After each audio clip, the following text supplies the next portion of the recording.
नमस्कार।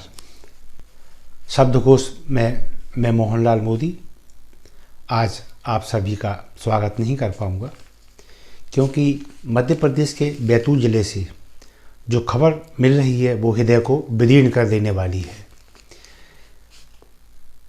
लगभग 80 से 85 घंटे पहले बोरवेल में गिरकर फंसा हुआ 8 साल का तन्मय साहू आज मृत अवस्था में प्राप्त हुआ है।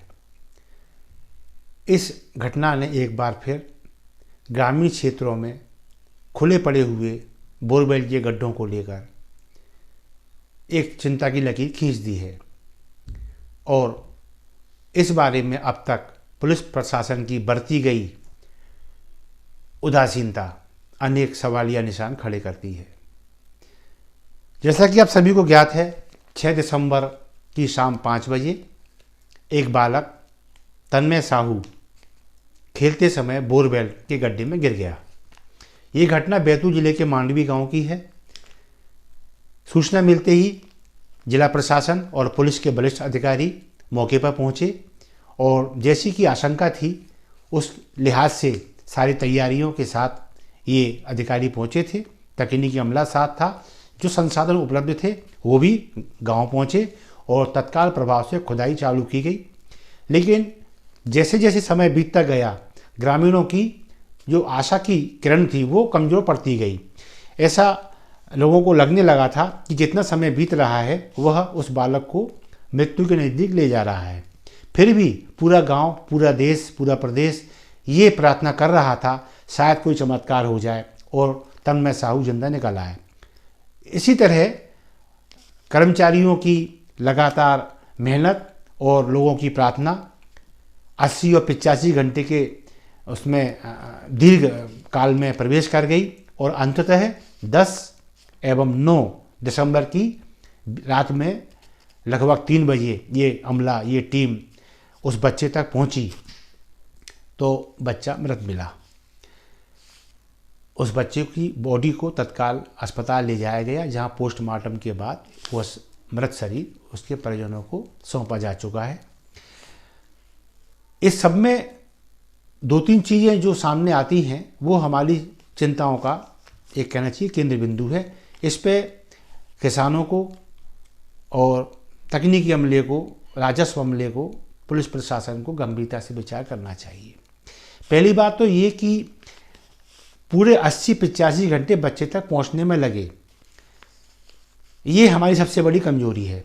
मैं इसमें पुलिस प्रशासन के अधिकारियों की कहना चाहिए उनकी जो सक्रियता रही उस पर सवालिया निशान नहीं लगा रहा हूँ। मेरा कहना सिर्फ इतना सा है कि हमारे पास अब संसाधन ऐसे होना चाहिए कि जब कभी ऐसी आपातकालीन स्थिति बने तो हम जल्दी से जल्दी उस बच्चे तक पहुँच सकें जो संकट में फंसा हुआ है और बिल्कुल मृत्यु के दरवाजे पर फंस चुका है वो।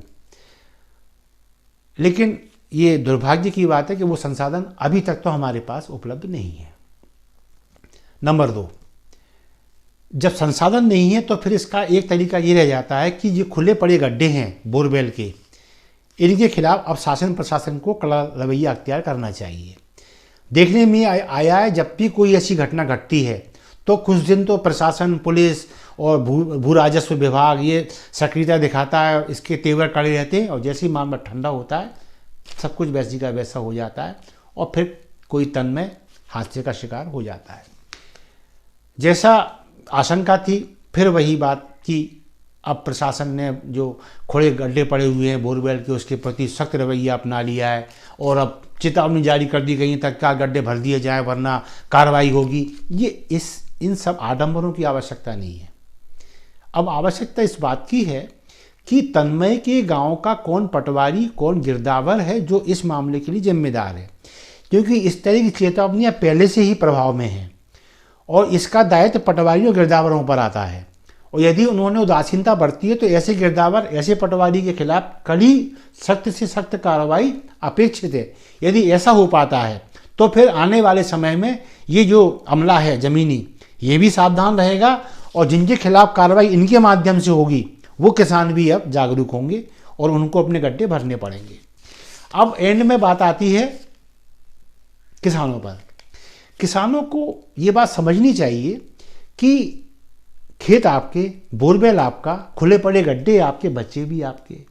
वैसे तो मैं ये कहूँगा बच्चे किसी के हों, सब जान के प्यारे होते हैं, जान से प्यारे होते हैं, लेकिन यहाँ तो सवाल ये है कि बच्चे भी आपके हैं और आपके बच्चे आपके गड्ढों में गिर रहे हैं, तो फिर आपको शर्म आनी चाहिए कि आप उन गड्ढों को खुला छोड़ देते हैं, जबकि आपको मालूम है ये हमारे किसी काम का नहीं है। यदि इसमें कुछ घंटे का श्रम हो जाए, उसमें से जो मलबा निकला है बाबू उसमें भर दिया जाए, ऊपर से एक बड़ा पत्थर उसमें लगा दिया जाए, तो उसमें हम निश्चिंत हो सकते हैं। एक जिंदगी मौत में बदलने से बच सकती है। लेकिन आश्चर्य है, किसान जिसे हम अन्नदाता मानते हैं वो अपने बच्चों का ही काल बना बैठा है। इसके बाद आती है बारी सरकार की और प्रशासन, पुलिस की। ये मेरा एक पत्रकार होने के नाते अनुभव है, क्योंकि किसान संगठित है खेत से लेकर और लोकसभा और राज्यसभा तक। इसकी संगठन क्षमता इतनी मजबूत है कि कोई भी प्रशासनिक या शासकीय कहना चाहिए कार्यप्रणाली इसके गृहवान तक हाथ डालने से घबराती है, क्योंकि ये एकजुट हो जाती हैं और सरकार की नाक में कौड़ी डालने में अभी तक ही सफल रहे हैं।